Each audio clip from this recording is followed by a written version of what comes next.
Hello, everybody. Welcome back to Bumbershoot, where we're covering life's chaos with humor and heart. We got my girls here.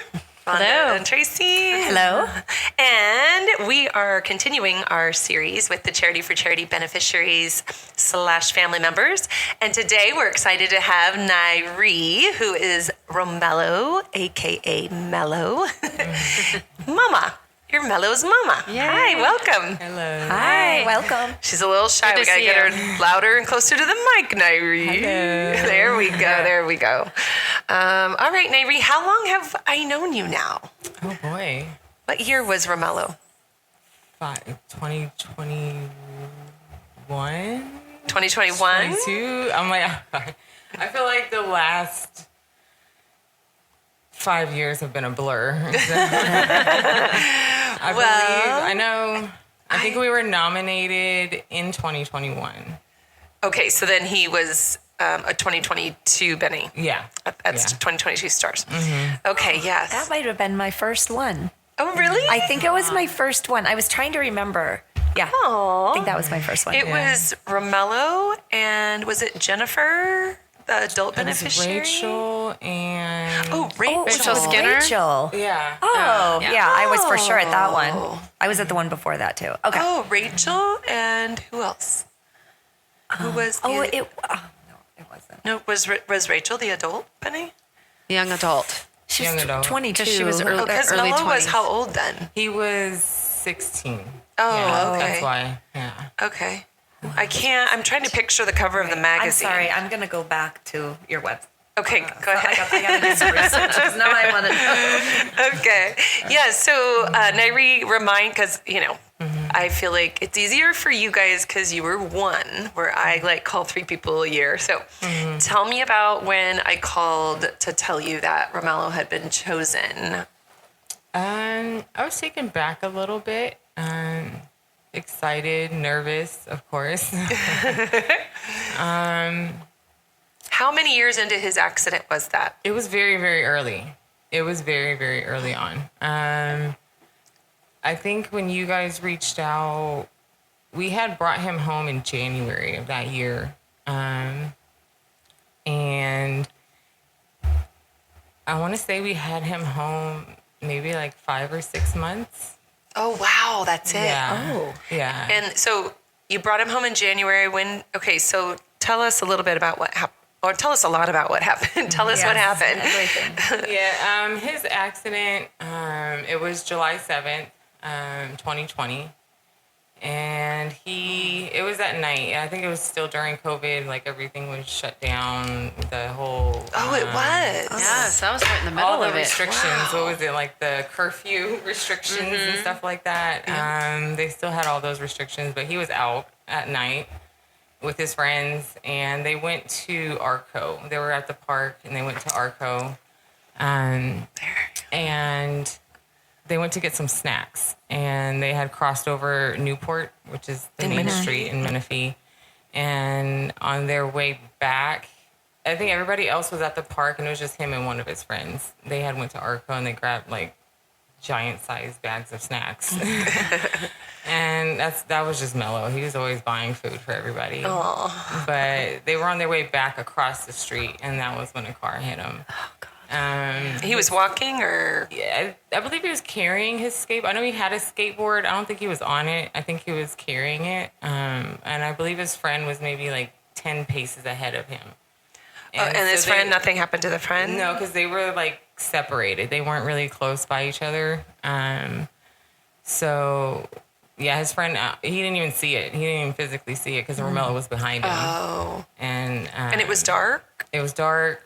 It was... So he heard something? Hardly any traffic out because everything was shut down. And he said he heard what sounded like a car accident because it was that loud. I believe the guy was driving at 50 miles an hour. Oh, gosh. And it was a direct hit. So you got a call? Yeah. So they called. First, they called my husband's phone, I guess, because Romello's friend had my husband's cell phone number. So he gave that to the police, and they called him.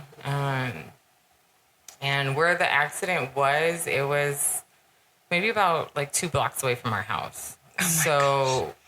we obviously jumped up. We were asleep. I was knocked out asleep at that point. It was night, and I'm tired. I just got done working all day, and I'm tired. So we jump up, fly off out of the bed. We go drive outside. By the time, only a couple minutes had transpired. Right. We pulled out to the main street on Newport, and they had already taken him. He was gone. Oh my gosh. So I'm like, where is he? Where is he? And they couldn't tell me anything. That's what I hated. I'm like, is he alive? I was like, is he alive? Can you just tell me, is he alive? And he's your firstborn. Yes. And they wouldn't say anything. I know one officer finally told me, he said he was breathing. And I was like, okay. Yeah. I'm like, just give me something. I need some Totally. kind of information. Oh my gosh. And so they had already taken him to Inland Valley. And I was just like, well, where is he at? And they're like, they took him. So we were just maybe moments behind him. Like, we just went straight to the hospital. Now, you had other kids as well. Did you just grab Yeah. everybody and put them in the car? No, they were a little older, so they weren't like. They weren't little. Yeah, they weren't like Oh yeah, you didn't have the babies. Yeah, they were independent. So right. that, and at the time, my parents lived like across the street. Oh, so yeah. we were Close. really close. And yeah, Isaac and Charlie, they were older. Yeah, But- that's right. And they were like I said, it was in the middle of the night, so they were asleep. I didn't want to disturb them. But yeah, I think we got there, and then my parents ended up meeting us there later. But Gosh, it's like a mom's worst nightmare getting is. that call. yeah. It still feels all very surreal. It feels very, I don't know, almost like an out of body experience. 'cause Yeah, it's I'd just imagine. like, is this really happening? Like, I remember just contemplating with God, like, no. I was just watching him, and I was just like, no, like, this is just not gonna happen. Like, you're not taking my baby. Now, did he have a surgery at the hospital, or did you get to see him So, there? How did that go We down? walked in, and like I said, they had just barely brought him in. I think they just did like an MRI on him. He had a lot of swelling in his brain, so they first placed a pressure monitor, and the pressure kept getting higher and higher. And Was he coherent? No, he just looked like he was asleep. He was just like laying there. Like I said, he was still breathing. He never stopped breathing. But he was just laying there. Like, they didn't really do much. The pressure kept rising, and the doctor kept asking me, like, explaining everything. He's like, we can do a surgery to relieve the pressure. And ultimately left it up to my decision. And I'm like, I don't know you what hear that a lot. Yeah. And I'm like, I don't know what Yeah. the pressure is like. What Yeah. number is too dangerous? Right. I don't know. Like, how do I know? I feel like I'm have to make this decision, and like, what? Gosh.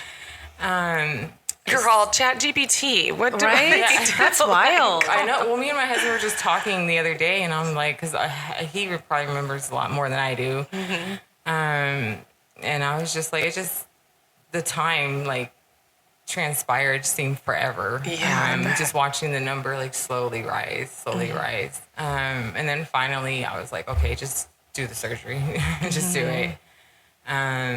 And then by that time, it was like the sun was up at that point. That's why I felt like it felt like forever. But the sun had come up. It was the next day, and they had taken him to do a decompressive craniotomy, where they removed almost 50% of his skull.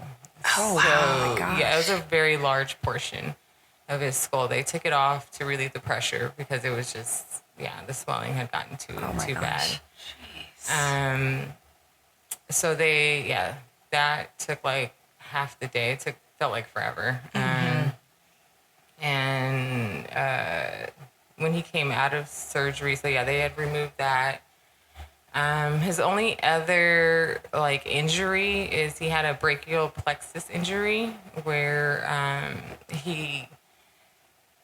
the nerves in his spine were completely like ripped out, like almost gosh. how they described it to me was like a socket being pulled out of a plug, you know? Oh, yeah. And it affects, it's C3 through C7, which affects his left wrist all the way up to his shoulder. So he's not able to lift his left arm. So but he that's does have, why he has that, not because of the brain injury. and no, it's not because it's the physical injury. Oh, okay. He can move his left hand, like open it and close it, but he can't like lift his arm. And he was left-handed before the accident as well, which just makes like his recovery, like, I don't know if it's a good thing or a bad thing. Yeah, who knows if he like, even remembered what, like, I don't know if it was natural, like, for him to go back to the left or the right. Do you I notice he realize? still sometimes initially he'll still start to do things on the left. Like I'll sometimes ask him to give me a thumbs up on the right, and I'll see his left hand move first, and then he'll give me a thumbs up. But I still will see him like try to initiate with that left. But which it might help him like recover, because you know, trying to work on that left side and help build that left side, it might just help him. Yeah, So, totally. So yeah, but those were his initial 2 injuries. So then after they did the surgery, it was just a matter of waiting for all the swelling to go down. And then he started coming to, or how did... I remember that first day, that was my thing, is I'm like, I need a sign. I need something. Right. And so I would hold his right hand, and I would constantly ask him, if you can hear me, squeeze my hand. And he would give me these just little, like, subtle, like, tiny squeezes. But he did it. He did. He was out, like, he was in a coma, but he was still, like, giving me these little, like, tiny squeezes. And I'm like, okay, that's all amazing. I need to know is that you're there. Right, And totally. you can hear me, and so I can get through. That was all I needed. Gosh, that's incredible. So how long was he in the hospital? So at Inland Valley, he was I would say he was in a coma about 3 weeks. Oh, wow. And then it was a waking, I don't know, you know, movies is like, voila, we're awake. And it's like, no, it doesn't really happen that way. But Typically not how the movies say. yeah. And so, yeah, it was a waking up process. It was over like at least about a week or so of him kind of waking up. Because at first, like, his eyes would open a little bit, and yeah, it was just it was a process. It wasn't just like a hello. Yeah. Oh, hi, I'm here. Yeah. So. Now, did they transfer him to Rady's ever, or did you stay at Inland? So at that time, I gotta breathe. At that time, like I said, he was waking up out of the coma. So he was very, like, grabby. You know, you're waking up, he doesn't know what's going on. You got all these tubes and wires and all these things going on. So he was, like, grabbing at everything, just, you know, trying to pull everything out, not really understanding everything. And I think they were giving him Ritalin to, like, wake him up, to help, like, and it woke him up. It did, but at that point, it was all such a blur, because he was awake 22 hours a day when he did wake up. Oh, my. And the Ritalin had him wired. And so he was trying to pull everything out, and they were trying to transfer him to Totally Kids Rehab to get him out of Inland Valley. But because of the restraints, because of him grabbing everything, they said he couldn't go. So he had to stay in the hospital 24 hours without restraints in order for him to go. Oh, wow. So I sat there for 2 days, for 48 hours nonstop, holding his hand so he didn't have restraints. I was so exhausted just holding his hand. I remember we had traded off with a few family members because I was just so exhausted. I was like, I can't do this. But physically just holding his hand to prove that he could go to this facility. My gosh. Wow. That's very trying. Yeah, that was a lot. And so once he was finally cleared to go to Totally Kids, Which is where? It's in Loma Linda. Okay. By right next to the hospital in San Bernardino. He was only there for a very short time, and they rushed him immediately to Loma Linda Hospital. This is because, and I don't know if it's okay for me to say it on here, but when he was at the first hospital, he had like an incision on the back of his head that was never completely closed. And I kept asking over and over again to the neurologist or the neurosurgeon there. I kept asking, like, this doesn't look right. It's draining out the back. Like, it just doesn't look right. And she's like, oh, it's normal. It's normal. It's supposed to be like that. For days, I think 11 days that I counted. Gosh. And I'm like, okay, it should be like healed by now. Like the incision, this procedure, it had been a month after at that point. And I'm like, it should be like healed. Or showing signs of it, like in the direction. Yeah, it's not like just leaking. I'm constantly changing his pillow out and doing all these different things. So he ended up going to Totally Kids, and the doctor evaluated him upon coming in, and he said there was a 2-inch gap where you can actually still see his skull. What? So they rushed him to Loma Linda. Oh my God. Once he got to Loma Linda, his brain was infected. Oh no. They cleaned him out, and then they restitched him back up. And that's Loma Linda took care of him. They took care of him. They got him right. And we spent quite a while there. We had the intent of going to rehab, but ended up back in another hospital. Right. But thank God. Thank God they caught it. Yeah.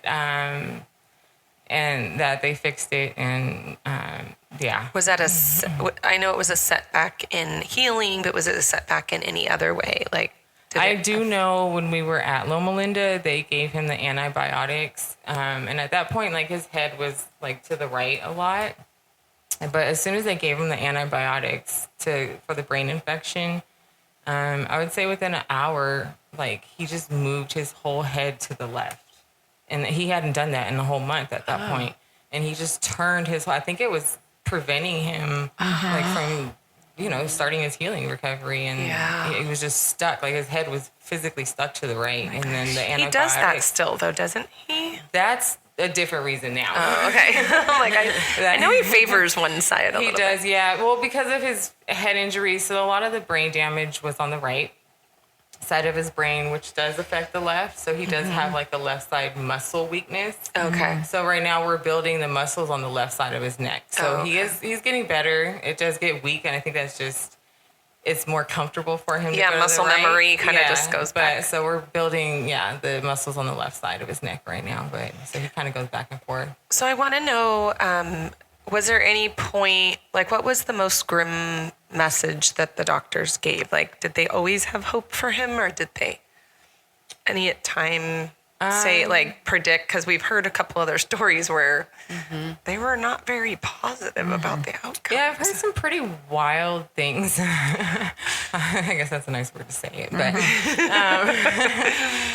from doctors, and I've heard different things, to be honest. I know one neurologist told me that if you don't see improvements within a year, that's typically like their time frame, that this is pretty much what he's going to be like, and that's just how he's going to be for the rest of his life. I did have another neurologist tell me that he has seen improvements up to 5 years.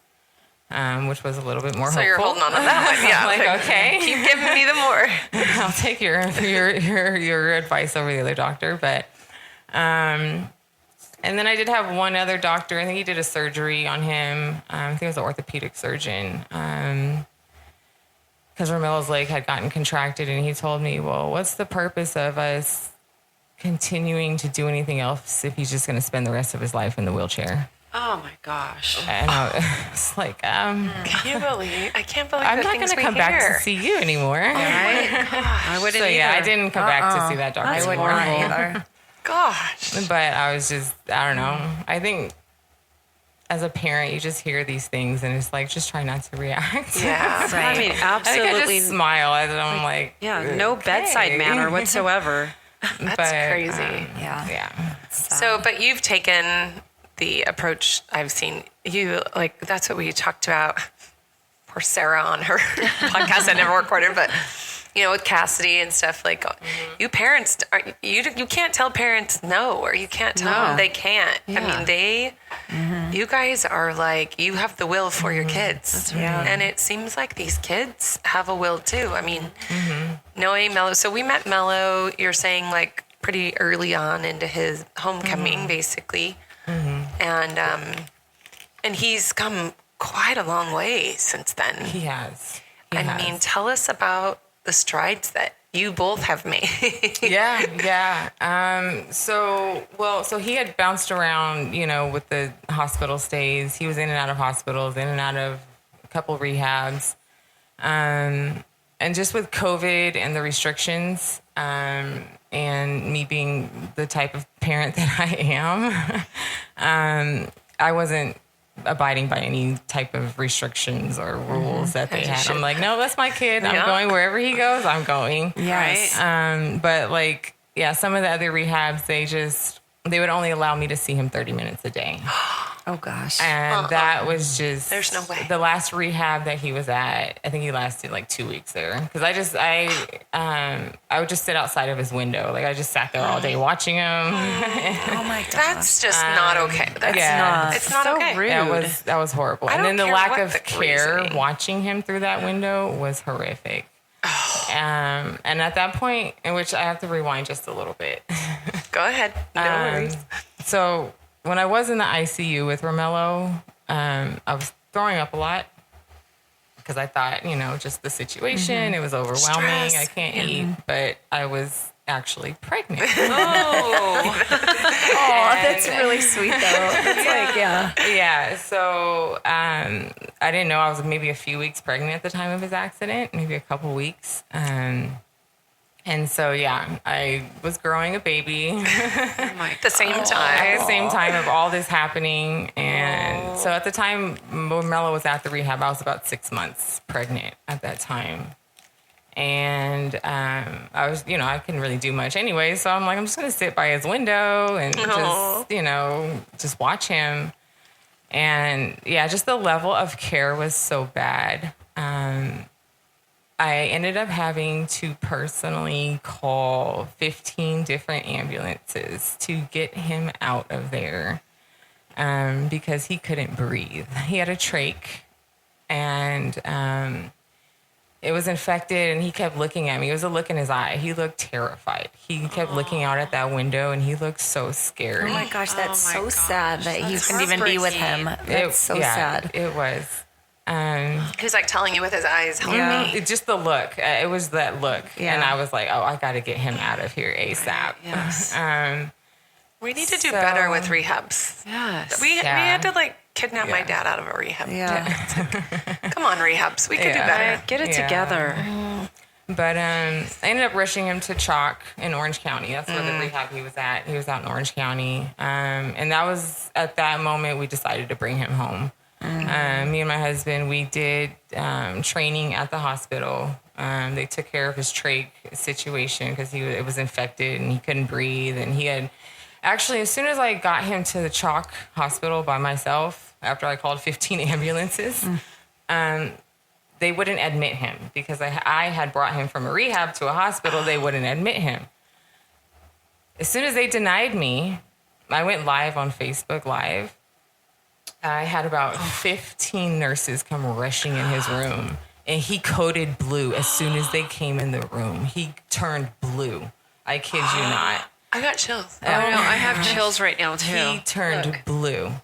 And I had about 15 to 20 doctors and nurses just come rushing in. And they brought him to the top floor. They gave him like the red carpet treatment after I went Facebook Good for Live. you. Good for you. But Whatever I was it like, takes. I'm not losing Yeah. my child. No way. I love that you did that. Yeah, so that was like the breaking point for me and my husband. We were like, no, we can take care of him way better at home. We know he's going to be safe. I'm like, I don't have the knowledge to take care of him, but I will figure it out. Yeah. At that point. Gosh, parents are so Amazing. Yeah. Yeah, I've never been to nursing school. I have never.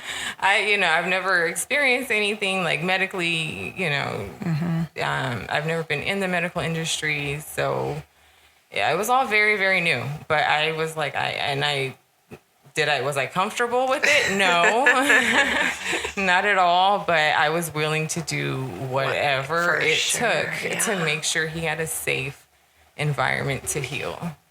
Wow. So we brought him home January 13th, 2021. Yeah, that was when we brought him home. And did you have like medical equipment? Did you have a bed at home? How did you do that? Well, Chalk was really good with helping me set everything up. Oh, good. Okay. Before leaving, so that we knew like when he was there, like we're bringing him home. So they prepared and they were really good with setting him up with everything. That's good. Yeah. And we do we hear story after story of all these like not good care and not good things, but there are the great doctors and nurses and great hospitals and great facilities. We don't want to like say that it's always like that or they're all like that, but it sounds like we do need to step up our game for all of them should be. That all should be. All of them. There's every story that's like you have to fight to get that kind of care when you should just get it automatically first place you go. Yeah. I don't know. But good for you and all the other parents that like fight for their kids. Right? Like it's amazing. It And really we is. hear story after story. If it's always a message to listeners or anyone else, like you have to self-advocate. Yeah. You have to. And you have to fight and you have to be a squeaky wheel and all the things that aren't comfortable. Yeah. Because at the end of the day, you're one of however many patients in the hospital and everybody's busy doing all their things and you're the only one focused on your human. Yeah. So, that is something we learn time after time. Yeah. Yeah. I know for me, like, I wasn't extremely very shy. Well, I am very quiet. Yeah, still, you but you're doing good though. I'm happy being you're like vocal and like that, and that just wasn't me. But it was like you have to be. Yeah. And it was like I noticed like if I was quiet, he wasn't getting the care that he needed. So I had to like pipe up a little bit. Yeah. You found your voice. Yeah, absolutely. Yeah. But Slapped. Took. But yeah, you do have to and I've learned, sometimes going to the ER, you got to be a little dramatic. Yeah, you do. And now I do. I'm serious. Yeah. I have a very high like pain tolerance. And when I go to the ER, I'm calm, I'm cool, I'm collected, and they completely ignore me. Yep. And I'm like, okay, I need to make some noise so I can get the proper care. But Well, I'll tell you that I've heard from several people connected to the emergency rooms that it's really just there to like remove the emergency, right? So a lot of people go to the ER for things that can wait and it occupies the space. So they have to take people on an emergency basis. And I mean, anytime it has to do with our kids, it's an emergency, right? Like, I mean, I'm not going to say I haven't gone there thinking, could this wait? Maybe, but it's my baby, you know? So, but, I mean, everybody goes, but a lot of people use it as like a right now doctor office. And that is like kind of ruins it for everybody else. Yeah. It really is an emergency room for emergencies or life-threatening things. Like I had this chest pain and they did all of the tests to make sure it wasn't anything major, but they couldn't tell me why I had the chest pain. But they did their job in getting like, okay, it's not your heart, it's not this, it's not that. Now you need to follow up with your physician. So that is something that I've tried to share with people too. Like if you can go to an urgent care, go to an urgent care. If you can wait. Because emergency rooms need to not be inundated with. And then on top of it, you got hypochondriacs that think something's wrong with them all the time. But you're right. I mean, in order, especially like, with Mello, who's nonverbal pretty much, you've got to be their voice. You gotta, and you kind of have to dramatize it to get him seen because who knows if it's something serious or not a lot of times. So tell us more about how Mello is today, because obviously we know, but listeners don't. Well, the first, I would say about 3 years wasn't a lot of recovery. It was slow. Yeah, it just, he would have little like bursts, like he would say a word here or a word there, but then be silent for like 3 months. And I'm like, where did the speaking go? Like, what happened? And so, you do get somewhat discouraged after going so many years with just nothing. Like I would ask him questions and I would get no response. Or ask him to do certain things and he just wouldn't follow any commands, or he would be like severely delayed. I noticed initially it would take him maybe like a minute or maybe even sometimes 2 minutes to even respond to something. Like it was a very severe delay in processing information. And I think a lot of the therapists just didn't want to sit and take the time to wait and have the patience with him. So he did bounce around to a lot of therapy. But after about 3 years, he was on a lot of different medications. His formula was whatever they had gave him from the hospital. It was like some basic formula. Formula meaning the for meds his feeding or tube. for His feeding tube. okay. His formula. Well, I guess it's feedings. Yeah. Yeah. And I remember one doctor had actually told me like he was going to be on this medication for the rest of his life. But it was like something you shouldn't be on for more than 90 days, put it that way. Oh. And he was on it for like, I think maybe a year and a half at that point. Oh my goodness. So he ended up developing internal bleeding. And this was in the beginning of 2024, I believe. Yeah, 2024. Last year. Yeah. Really? And I had ended up rushing him to the hospital because he was eliminating blood at that point in his stool. It was all blood. It was dark. And so I brought him to the hospital. And at that point I had started really digging into more natural things, natural diet, natural like medicine. And so I had started doing a lot of research at that point. So he went to the hospital. We took him to Loma Linda.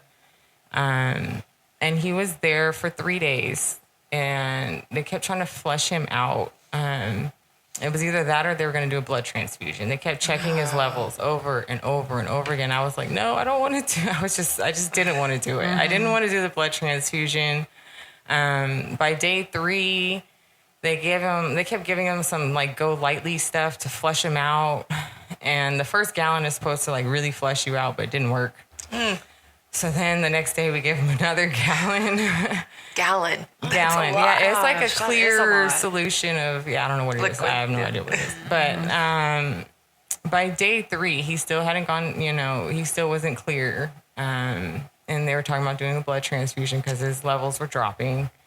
And I had been there 3 days. And then I had a family member come up there and relieve me because I'm like, I need just a break. Well, at this point, you had another baby by that point? Oh, gosh. I had so. 2 at home, 2 younger ones at home. She's the cutest kid. Yeah, she makes cute babies. But so I went home. I went home to take a shower. As soon as I get in the shower, there's an earthquake. Oh my gosh. And what is happening? So there was it was a 3, almost 4 point something earthquake in San Bernardino where Mello was at. My phone rings and it's Mello's grandma. And she says, he finally went poop and it's clear.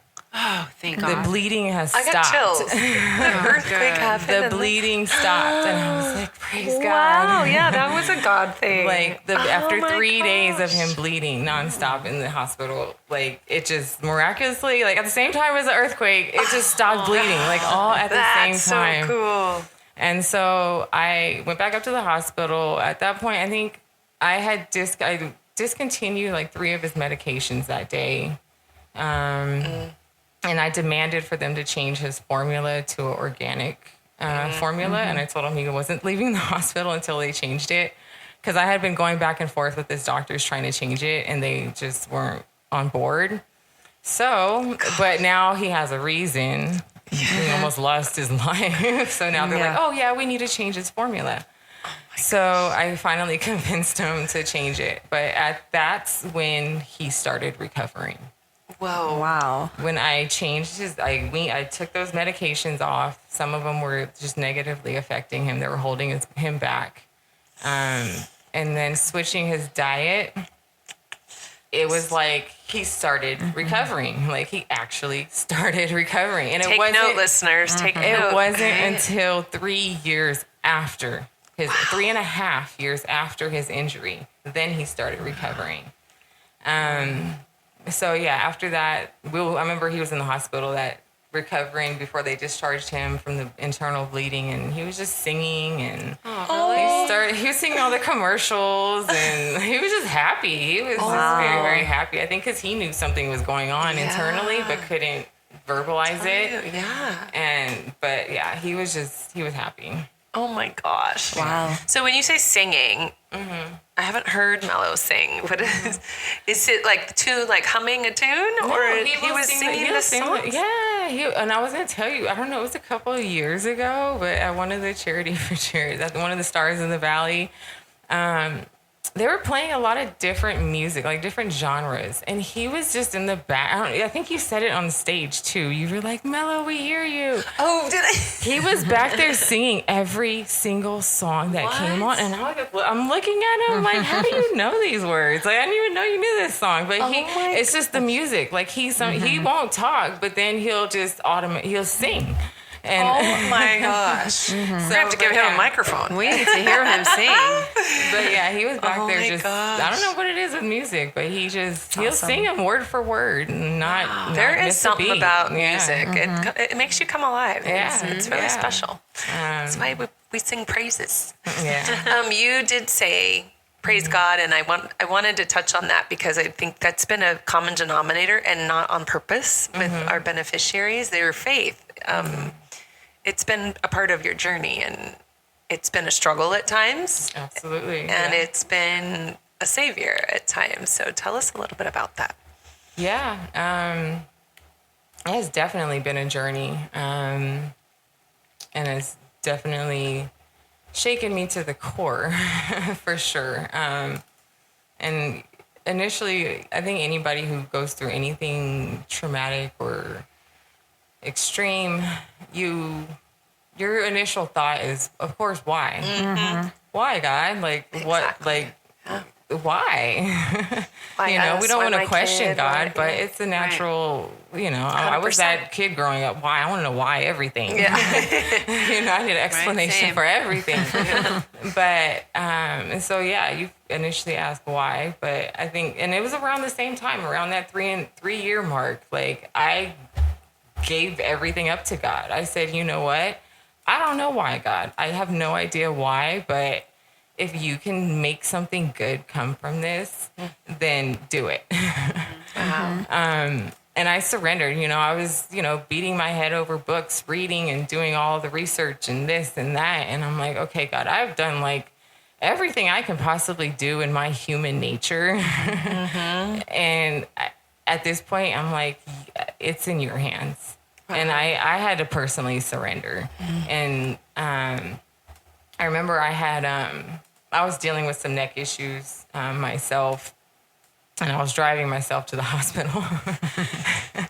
And God just spoke to me so clear. And I was struggling not just physically with my own personal issues, but mentally with processing everything. And God specifically told me, don't look back. But physically, I couldn't because my neck is messed up. And I'm like, easy for you to say, God. My head, and I was like, God was speaking to me, like, stop looking back. I'm trying to get you somewhere. Wow. And I let it go. Like, I let it go. I'm like, okay, God, I'm taking my hands off of it, and I'm allowing you to work your magic because I've tried everything, And So yeah, 2024, I did a lot of therapy. I know myself.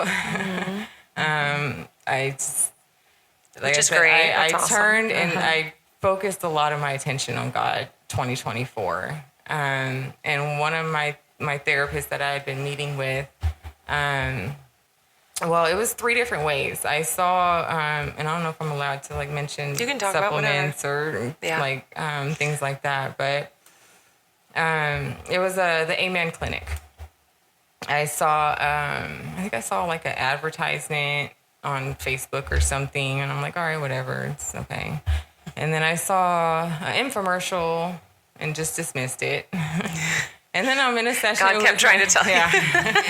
So then I'm in a session with my therapist, and I'm talking to her about Mello and the frustrations. And at that point, Mello he had started recovering and becoming more alert, but along with that came the behaviors, The agitation, the irritation, and so I'm talking to my therapist like, I don't know what to do. You know, he's over here like digging his nails in my skin, and because he can't express himself. Himself, so he's trying to like physically tell me like, hey, this hurts, or he's getting frustrated. And so she's like, have you heard of the Amen Clinic? Oh my gosh. I'm like, okay. So fun. Wow. I've heard it 3 times. So I'm like, all right, God, I hear you. I'm listening. So that's cool. I reached out to the Amen Clinic, and I actually applied for a scholarship. And we started going. We did the brain scan for him. What is the Amen Clinic? I'm sure it stands for something acronym. So, I don't know if it's an acronym or not. I'll have to look it up. But no, they do they do a brain imaging scan. Oh, okay. And but it's a different type of scan to where they can actually like look at like your emotions, I guess. Oh. Like your behaviors and your thought process and different. It's just a more in-depth scan. That's really cool. It is. And so they did the scan and had recommended some supplements. And so I started it on Romello at the end of January this year. So this is still integrated. It's like, when you say supplements, it's like natural. Yeah, it's a multivitamin. They started him on a multivitamin. I mean, it's nothing... saffron. Yeah, so it's not like prescription drugs. Yeah, it's just saffron. Things that natural. And I like integrations. The mushroom powders, all the 6 different mushrooms. So that's really it. I've seen that one. That's all. Wow. Nothing invasive or anything. It's just vitamins. Wow. After a month of taking those in January this year, we went to the Stars of the Valley, and that's about a month, because we started out with like a half dose and kind of tapered him up to it. And then the next day after Stars of the Valley, he was just talking. Like, before he would say like a random word here, like hi or mom or bye, but he was like saying sentences, and then normally before he would just repeat what I'm saying. But then he was like responding to what I'm saying. So if I ask him a question, he started responding just differently. Yes. So he started just responding completely differently. Oh. And I felt like taking the supplements, he started healing a year or 2 years ago, but the supplements kicked it into overdrive. Like, it started snowballing his recovery. What a blessing. That's awesome. Wow. So that's when he really just, I don't know, he just woke up, I guess. I don't know. Yeah. And then he even started asking for music that I haven't played for him since before his accident. Oh my god. Like certain artists that I'm not a fan of. And I haven't played it for him, but he specifically asked for this artist, and I was like, oh my gosh. Okay. Wow. So that's how I'm like, okay, your memory is there. Like, his memory is back. But on top of that, after seeing how he started recovering with the supplements, I actually started taking them for myself. Oh, great. Cheater. Yeah. In March, around March, I started taking them for myself because I saw how the difference. Yeah. Is it effective? My vision So my vision has been progressively getting worse for the past 20 years. I'm like okay, I'm just getting old. All right, whatever. But like this last year, I'm like, it's blurry. Like I can't see nothing. My contacts, I'm complaining to my husband. I'm like, I can't see. Like my contacts aren't working anymore. So I went to the eye doctor and they're like, yeah, it doesn't work because your vision improved. Oh my gosh, that's crazy. I got chills. Oh my gosh, shut up. Your contacts are too strong for you. Yes, this was I need to do that. Okay, we need the name. We're of gonna that go stuff. offline and get all the stuff because I'm buying it all. But yeah, and so I'm like, really? I was like, wait, is that possible? Like I didn't even know. You can share what it is. Yes, I mean, we're not please. promoting a product. Vitamins. It's the Bright Minds memory powder. But Where did you get it? it's Is it something We're online gonna need or? that, guys. Bright Minds Bright memory Minds. powder. I need to write that down. We all need to write that down. But yeah, so my vision is what it was 25 years ago when I was 14. Oh my gosh. And I'm you know, like, I have heard that about vision. I heard the more you use glasses and contacts, the more you get dependent on them. It's true with my readers. I 100% think Yeah. I ruined my own. Yes. Or made it progress faster and Yeah. downward. You know. Well, and I mean, 38. I was 38 when I first needed glasses, and I've every 6 months need a different prescription. So I'm very interested. Same. Is But that yeah, the one that has the yeah. mushrooms in it? Or is the mushrooms a different? It's a separate product. What is the mushrooms? What is it for? Is it like the mushroom coffee type stuff that Yes, a lot of that's the- people It's take very nowadays? similar. That's the Yeah. one I keep seeing online It a stinks, lot. guys. I've tried it. I have one that tastes good, actually, if you guys want to try. It smells disgusting. Yes, I do want to. I I took have to it. smell it every morning. Oh, yeah, that's right. Alex takes Yeah. it. I'm like, ugh. I Yeah. haven't told him it plug stinks. my nose and drink it. Oh my gosh. It's good for your So you're taking the exact same thing that Mello's taking, Yeah. and you're Nice. getting different results, but you're getting results because you have different needs, obviously. Yeah. Yeah. That's incredible. That really That is is. And so he's great. still progressing in all the ways. And you've also got him like therapy. Like I've seen you guys walking with it. I mean, he can't walk on his own yet, but you guys like them with therapy. Tell us a little bit about the physical. Yeah. Physical therapy's been a lot. Of course, he's a big kid. He's so tall. How tall is he now? 6'3", 6'4". What? Yes. Yeah, he's 21. He just turned I 21. haven't seen him probably, I don't know. It's Well, since Stars. Well, he was at Stars, last year, but right? Yeah, but he's sitting down. Yeah, Once that's he why- stands up, it's like, and oh. I don't know if I saw every, That's you know. why I yeah, didn't you know might he not. was You that might have missed tall. him. Yeah. Yeah. My but, gosh, he's tall. He is.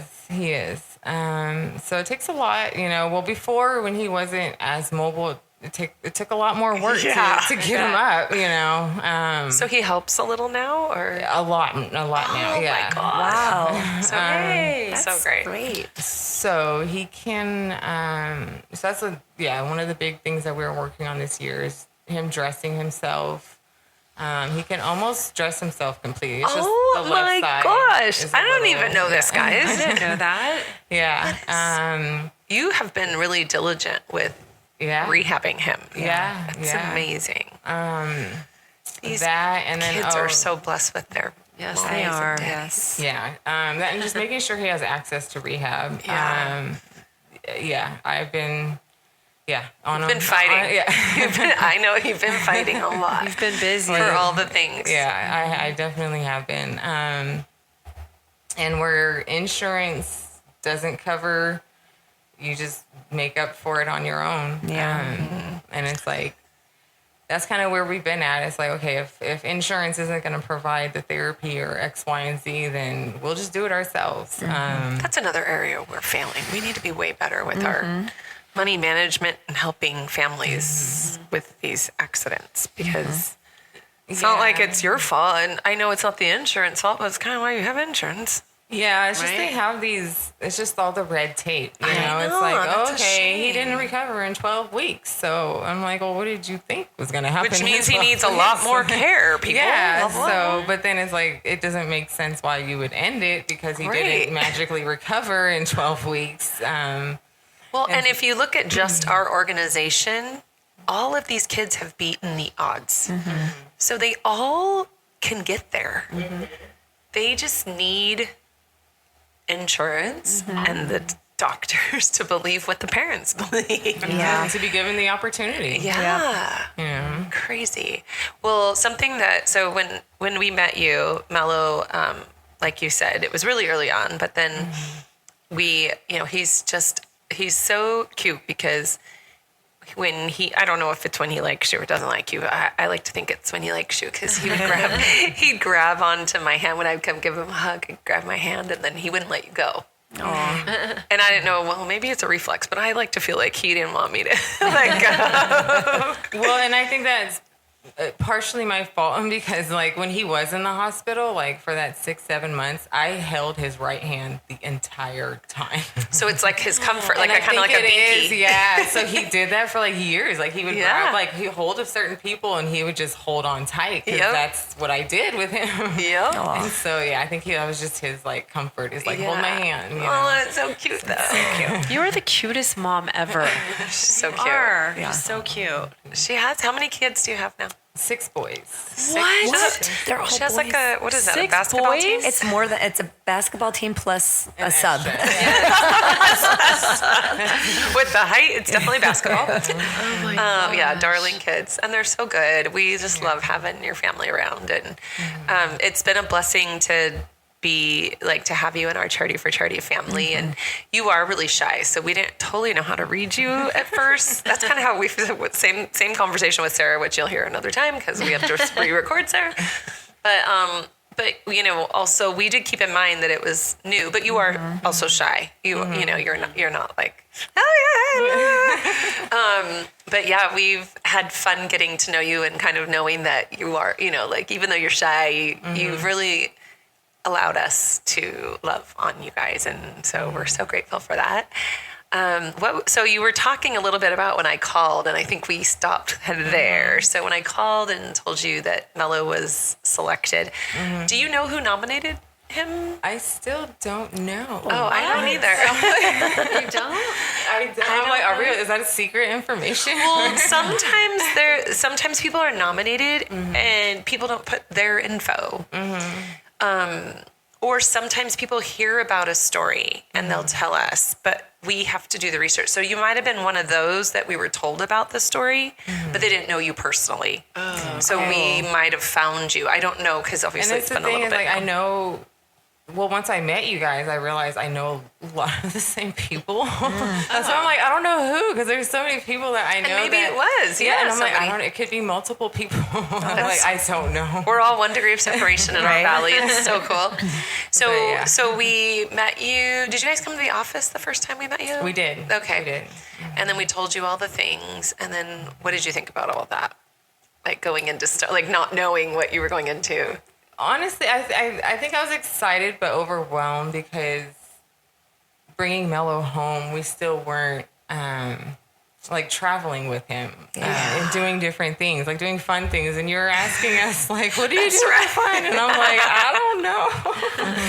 Like, I have no idea. We don't even know. Yeah, I'm like, I don't even know how to barely get him in and out of the car. You're asking where do I want to go? I don't know. In the house? I know. Sometimes it's a little rough. But no, it's hilarious. But yeah, no, I think that was the biggest thing. And but it did help. Like, it helped kind of push us to think. It helped push us to dream and to think about like where, if we could go anywhere, where would we go? You know? Yeah. And at that time, we weren't thinking about like doing fun things. Like on my brain, it was just therapy, doctor's appointments, and supplies, and all this. You know, like having fun was not on my brain. Like it was survival mode. So totally, it did help. It was like, okay. It was just I think initially trying to wrap my brain around like, what am I going to do for fun? You know? Right. Yeah. But it was a start. And just learning how to take him places and being comfortable. And that's one thing I can say about Charity for Charity is that I feel comfortable. Like I feel, and I'm trying not to cry. I feel welcomed around you guys. Like you guys make us feel comfortable. And being thrown into the world of disabilities, you don't feel comfortable going out in public anymore. Yeah. And I had to get over that. Like, I didn't feel comfortable just going anywhere, the stairs of people looking or, and kids saying things or, just getting over just going out in public was a big deal for me. Yeah. I know. And then not even knowing how to go out in public. I don't even know how, but yeah, that vacation was a huge blessing. So let's get to that. But I want to, when you went to Stars, it was a big night for you guys. It was. The whole family all dressed so cute. Yeah. Oh my gosh, it was so cute. Yeah. So cute. So what did you think, like, arriving and kind of during the night? And then you can tell us what wishes were fulfilled. Mm-hmm. Go ahead. Oh, wow. I have tissue in the car. We forget to bring it in every time. But no, it was really nice. I know we were there that night. I think we stayed at Pachanga. Mm-hmm. I think it's just the nerves of trying to, get him all dolled up and getting him ready and then trying to turn around and get myself ready. So it was like a year after you brought him home. Because you brought him home January and then it was February. Yeah, it's about a year. Yeah. And then,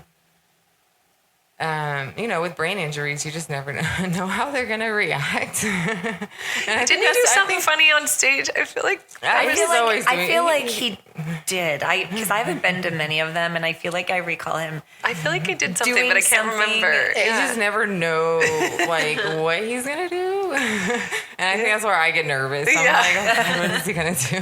And he does, well, he doesn't anymore, but he used to just, like, reach out and grab people. I think that might have been random people. Like, he'll just reach out and just grab you, like, hey, come here. I think he grabbed and pulled me close to him or something, which I probably, joked about, like, oh. But it's like, you just never know what he's going to do. But I think, just the nerves of, and then it was kind of coming out of the whole COVID thing on lockdown. Mm-hmm. It was like emerging out of a cave, like on stage in front of everybody. But everyone forgot how to be social. People around it was kind of, it was just an interesting time, I think. But so you guys were 2022, which means it was our first year back from because we had to skip 2021. Okay, I think so. Yeah. Wow. Okay. Yeah, so it feels like you've been around way longer than that. It does, yeah. Like, I don't feel like it was only, what is that, 3 years, 4 years ago? Yeah, 4 years. 4 years ago? I don't know. I feel like you guys have been part of the family for a long time. It does seem longer. Yeah. So the wishes that were fulfilled for Romello were, you have to remind me, because I know the chair. We got the beach chair. Yeah, we got the beach chair, and then we went down to Hotel Del Coronado. Yes. Oh, I love that place. Yes, it was beautiful, yeah. Oh, yeah, because we were kind of like, where do we send them? It can't be too far. But we can't do it here. And and you guys loved the beach as a family. That was something I remember. Yeah, so we went down there. We had the family vacation. And then we have the chair, the beach chair. I would like to use it more. I think just me being pregnant so much. I know. It's been difficult. So it's been 3 times since Stars. It's difficult to get them out on the beach, but maybe next year we'll get some more beach time. Now you have a van that you can fit it into. And I'm trying to think, what else did we get? I know, I can't remember. The Oculus. I know we got the Oculus. I just wanted to go find the picture. Yeah, there he is. Oh, yeah. I love that. Oh, yeah, the Oculus. Does he use that, or is he able to? Sometimes we do stuff and we're not sure. I didn't, only because I didn't. At that time, he was having seizures. Yeah. So that's the only reason why. And, of course, his brothers just, swiped it. Yeah, for sure. They're like, Oculus. Which they deserve. It's always a family. We always say it's the family that goes through it, not just the person. They do. Yeah, so the kids deserved having fun and stuff with that, too. But, and that was my thing, my only reservation, which, thank God, he has not had a seizure since November 2021. Oh, yay. Wow, that's been awesome. seizure-free. That's good. Oh, my gosh. It's been quite a while. I am anxious to hear him. Me too. I want to hear him sing. I feel like I see you guys at Stars, but obviously there's so much going on that I don't really get to sit and visit. Yeah.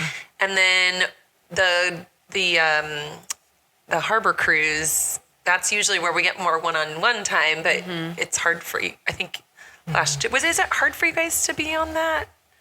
We had 3 wheelchairs downstairs this year, so you can't go outside is the problem. We have to pick a level. Yes. So if we have you go in up the top, then you can't be down on the dance floor, and because there's no elevators in those boats because they're old, so they're kind of grandfathered in. But we felt like it was more important for the chairs to be down like where you eat, in the dance floor, and even though it's Also, down there. but the sun too, like being up on the deck, it could be because it was a pretty sunny day. Yeah, but it's nice to be in the fresh air. So the first time we did the cruise, we were on the second level, right? You guys were able to go outside, no? The first time we came, Mello didn't come. Oh, that's right, because he gets seasick or whatever. Yeah, he was, And I was like, he was just going to be throwing up the whole time. Yeah. At that point, he was getting motion sickness. He would get motion sickness if I walked him from one side of the house to the other. He would throw up.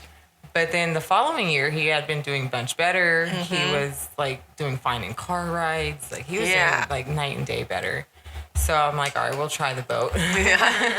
And he did great. He didn't throw up. Even afterwards, I think we had to walk like a mile back to the car, and he was fine. Like he didn't, he wasn't nauseous or anything. I think it was just, I think it got kind of warm in there. I think it was like the humidity. It was hot, and trying to get that. I'm like, I just felt bad because I wanted to take him outside. I think that was the only thing, is he couldn't go outside from there. From the lower deck. We need lifters. Yeah. To carry the kids upstairs. I wonder if there's just like different boat options, like I told Allison, I said, hopefully accessible. next year he'll be able to walk up those stairs. Yes, that would be awesome. That would be awesome. Is there an He'll elevator? hit his head because it's are really there low. elevators on any of those? There's not. That's why. Yeah, that's what I'm saying. They were like grandfathered in and said they don't have elevators. Oh, Maybe if we can look like at maybe like Orange County beaches, there might be a different cruise. I don't know. We'll have to look into that. But it is fun to have that whole boat to ourselves. So fun. And just hang out with everybody all day. And then you come to Mom's Day every year, which we love having you at. We tried to plan Dad's Day. It was just like pulling teeth. Yeah, we can't get these guys together. We did it for a couple times, but it's tough. So, like, just summarize, and I don't say this to, like, I just, Charity for Charity isn't charity. It's not anyone individually. It is a community that supports this cause that we have. And I feel like it's very important for people to hear from, and you've given a testimonial on our videos and stuff, but just kind of summarize what Charity for Charity means to you, because the people that support it, it's really important for them to hear the impact that they're making. And that's what I want them to hear. Yeah, absolutely. I think the events throughout the year, with it not just being a one-time a year thing, it's like, oh, here you go, bye. But the fact that you guys continue throughout the year doing different events to bring people together, and also to provide just outlets, whether it's a movie or just different experiences. Like those are things that are invaluable. It's just life experiences. Right. And providing that to a community that doesn't often get those experiences is life-changing. And I feel like I wish we had more organizations like Charity for Charity, just because you don't always get that community. Like Charity for Charity is a community. It's not a one-stop shop where you just like go and leave, but you stay, and you create relationships and you create memories. And between all of the volunteers, everyone is so nice. Everyone is genuine. Everyone comes with an attitude to serve. And you can see that in people. Like, you see the genuineness in people. I don't even know if genuineness is the word, but It is. Sounds good to me. but you can feel it. You can feel the love.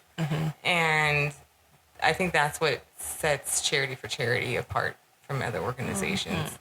Nice. I love that. That's so sweet. And I know me personally, like I said, we don't really get out that much, but I make sure I do mark my calendar for charity We love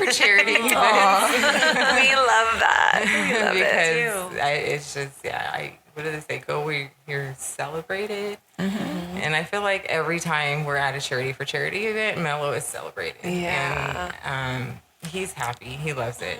Yeah, it makes him happy. Do you feel like he knows where he's, like, do you feel like he identifies charity for charity, like the group, the family? I think so. I think with over the years, I think he has a good memory and understands.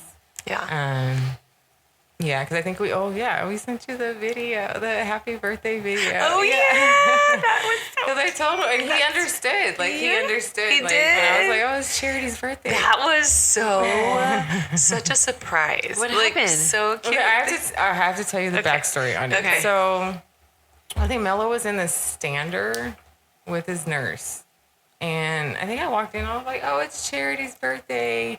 And then, like, they just started singing happy birthday. So I was like, oh, let's sing happy birthday to Charity. And so Romello sang happy birthday. He was saying the happy birthday song, and I sent it to I sent the video to Charity. Oh, I want to see it. Yes. But I was like, oh my gosh, you guys, that's right. So I did hear him singing words. Mm-hmm. So yeah, he just kind of started, like singing more and more. And they just randomly were singing the happy, and it happened to be your birthday. And I was like, oh, perfect. That's perfect. Yes. We created a little video, but you're gonna have to let us listen. Yes, I will. Maybe I'll post it on Rubber Shoot Charity. So cute. The kids, the other kids, how do they feel about Charity for Charity and being at the events? Like, do they look forward to going to the events? Do they ever say anything? Charlie, yes. Oh yeah, Charlie loves. That's my namesake. Yeah, Charlie loves all the events. I think Charlie's the social butterfly too. Totally. So that, He's like, when are we going? Where are we going next? Yeah. The babies don't really get it yet. Yeah. Seven was around a lot, but he was so little that now he's kind of a little like, we know him better than he knows us. Yeah. They're all really young. So yeah. Well, that's something.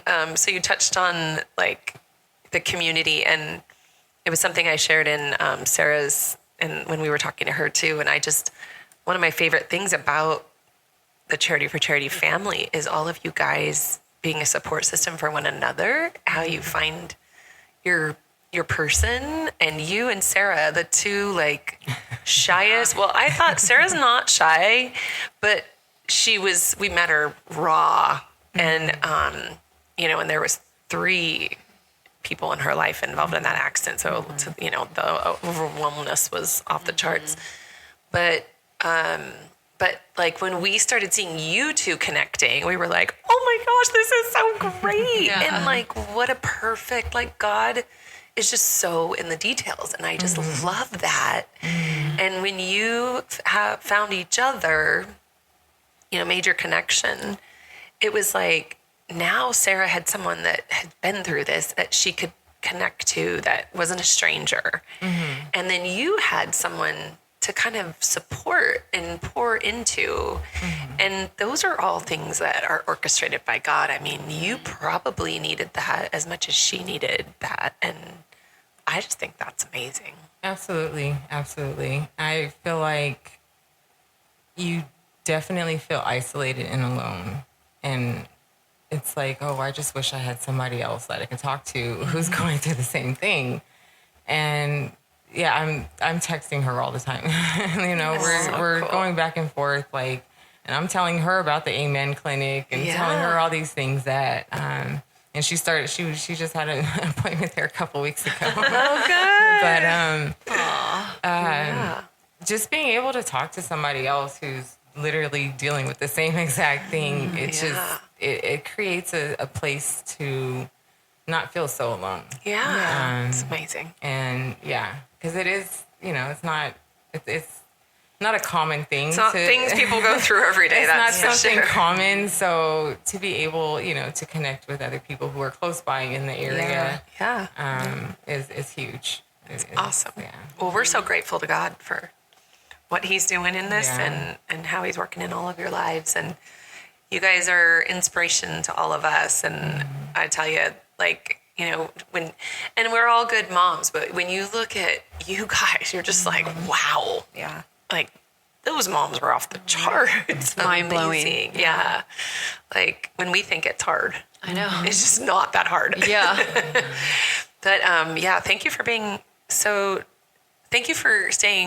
keeping your feet grounded on your faith, even though we know it's been challenged, and that's okay. Like, we've talked to Ramon about that, and, you know, we've talked to Sarah about that. We've talked to, and Donna, everybody, like, and we always say, I don't know how people do it without faith. I mean, it's hard enough to do it with faith.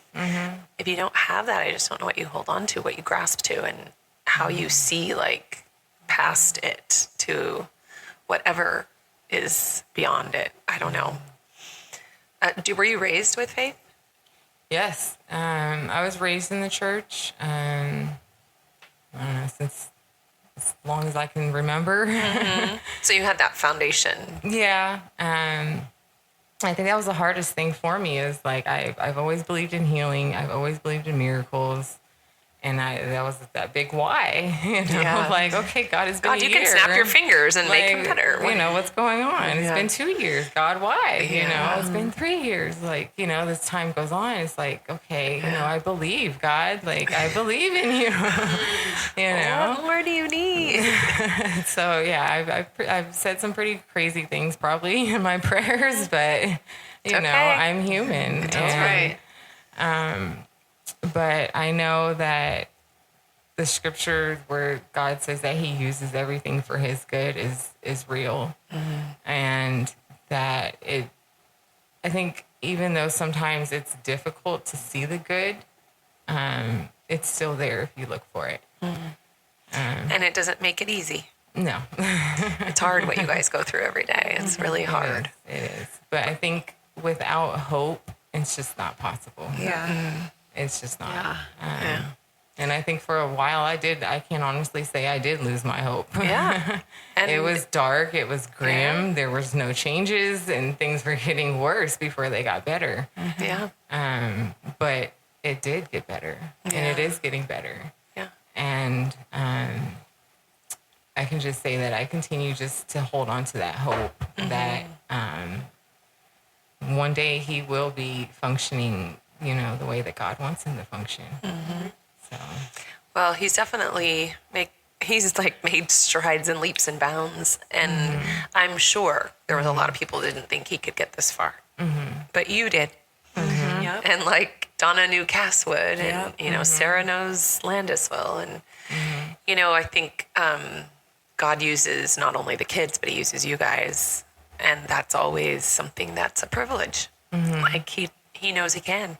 Yeah. He knows that you, even through your struggles and everything, he knows and trusts you that you will stay the course and show your faith through it all. And even if you lose sight, you'll come back and he'll get to use you. He's using you in Sarah's life, and I'm sure he's using you in lives you don't even know. So it's really, really, what an honor. It's pretty cool. Well, thank you so much for making the time to be with us today. This is really great. It's been fun. I've kind of gotten a little bit of time with you one-on-one, but this has been fun. And I'm glad the girls got to visit with you more and get to know you better. And we're so glad that you make a point to come to all the Charity for Charity stuff. It means so much to us, too. It really does. We love you all so much, and I'm glad that you feel it, but we really do. And when someone can't be there, we're like, where are they? Where are they? Why are they why? here? And we get so sad. We want everybody there all the time. Yeah.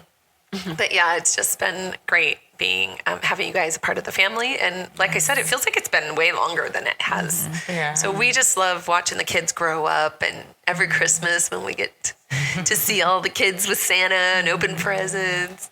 One time we got, one of the kids got something that he already had. And we're like, oh, shoot. Oopsie. We gotta have backup. He taught us a lesson. We got backup gifts. Shoot. Hilarious. We're like, shoot, that really makes them question Santa when they get the same thing.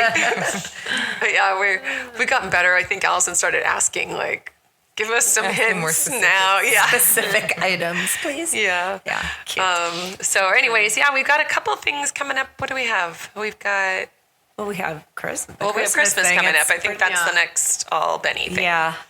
Because we have, That's we have a fun. couple I of love things. that. Yeah, I our went to my Christmas first social's one last fun. year. It was Yeah. so cute. So fun. All right. You have that on the calendar, right, Nyree? Yes. I Okay, do. good. All right.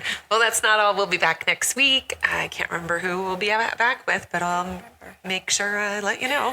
We got to reschedule Keston and Sarah. Yep. Yes. And then Caitlin's coming out in November. Oh, Megan's driving down to do a podcast. Wow. She lives like above Vegas now. Oh, She's like, wow. tell me, because she came out with the book, and so she was like, just tell me a date and I'm coming down. I'm like, okay, let's do it. I know. So Great. that's Oh, cool. fun. So I think hers is in a couple weeks. But yeah, so we've got more Beni families to talk about. It's just such an honor to get to talk to you guys and hear your stories. Thank you for Yes. opening up and sharing everything with us. Yeah, thank you Thank so you. much. Yeah, and we love you, and be praying for Mello and his recovery and healing, and for the whole family as you all go through a lot. And Nyree, she hurt her foot, guys. She's on a rolly cart thing. So she only has 3 babies at home and Mello, and now her foot And a is all- broke foot. and a Oh broken my goodness. foot. No big deal, guys. How's your week going? All right. Well, do you have an Instagram or if people want to follow you, or Nyree Dawn. if is it okay if people want to follow you?